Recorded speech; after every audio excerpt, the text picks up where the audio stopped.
Are invisible toxins hiding in your home making you sick? Well, guess what? It's possible. Studies show indoor air is up to 5 times more polluted than outdoor air, and there are surprising sources of toxins that can take a serious toll on your health. Joining us now via Zoom to shed light on this topic is toxicologist Katie Butler. Welcome to the show, Katie. Thank you, Dr. O. What's the first toxin that you say may be lurking in our homes? So the first one that comes to mind is air fresheners. Air fresheners and scented candles, they're widely used and they can really contribute to indoor air pollution. The fragrances in these products, they contain what's called volatile organic compounds, or VOCs.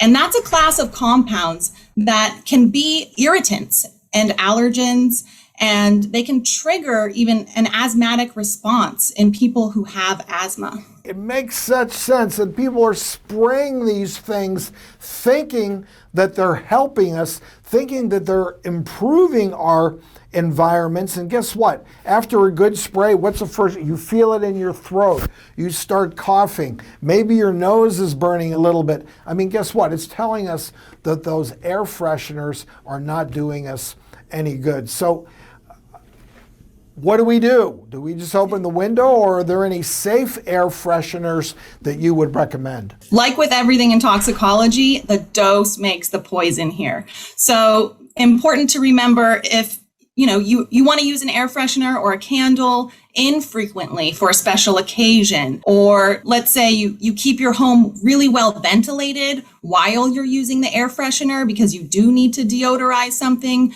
Ventilation is really key here. And it can be tricky when you're looking at air freshener and candles and their product labeling. Oftentimes the ingredients, they don't list the chemicals that are in them. Simply it will say fragrance or essential oil, and that can be really misleading. All right, next, you say furniture can have toxins as well.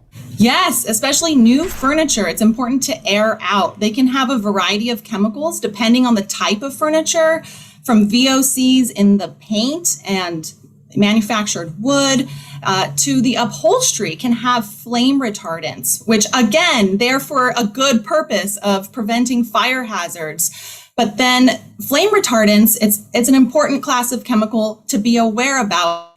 And little ones especially are susceptible to endocrine disruptors with their developing bodies.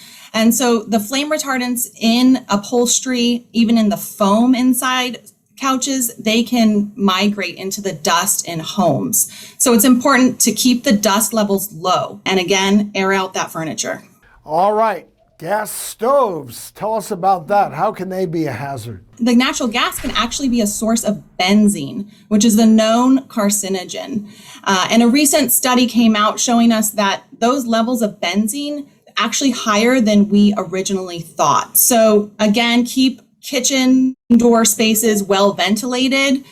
Sometimes that exhaust hood over the stove is not as effective as it should be, making sure people remember to turn that exhaust fan on and that it's venting to an outdoor space. Interestingly enough, gas stoves, that's the only appliance that's gas in our homes that doesn't have to be ventilated outside. All right, good stuff, Katie.